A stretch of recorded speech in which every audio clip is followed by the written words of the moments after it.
A long time ago, there was a great teacher named the Baal Shem Tov, the master of the good name.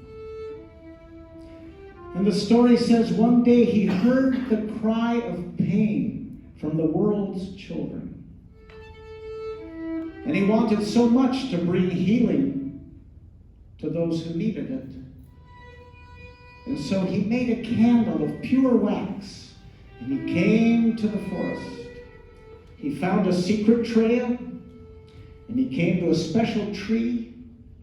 He lit the candle all night long. It was burning.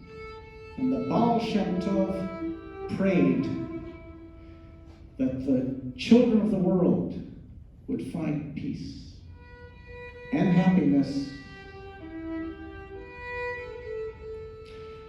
And all night long he prayed, and in the morning it seemed the prayer had worked, and it had made a difference in the world.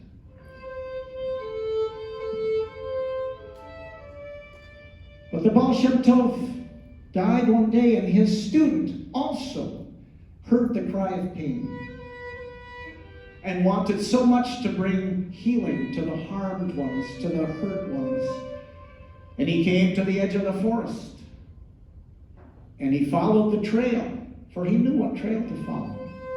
And he came to the tree. He also had a candle, but he had forgotten the words of the prayer. They were gone. And so he simply remembered his teacher and thought about what a good soul had been the Baal Shem Tov. And just thinking of his teacher was enough to make a difference in the world. And in the morning, there was less pain than there had been before.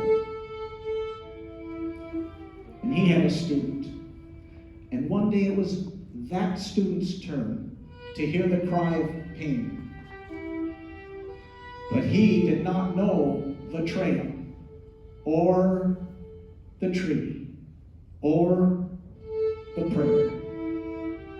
All he knew was the story of these things. And so he began to tell the story of healing the brokenhearted. And that too was enough to make a difference in the world. That too was enough. But the world turned again and again, and generations came and went, and the world became a very forgetful place. And even the stories were lost.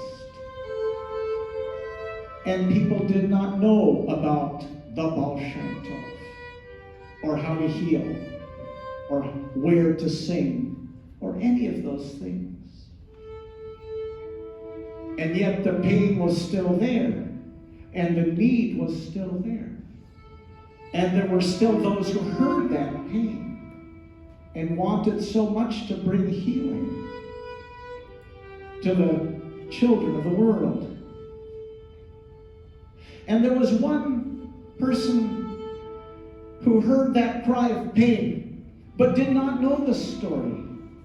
But you see, our bodies still remembered these things.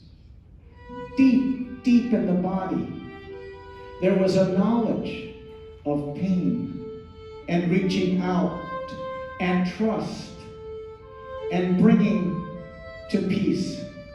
Deep in the body were the movements that could bring healing. And so this person began to move, began to listen to what the body still remembered, even though the stories had been lost. And that person began to dance. And the person danced alone at first, but then with others. And it seems that as others joined the dance, perhaps that made a difference in the world.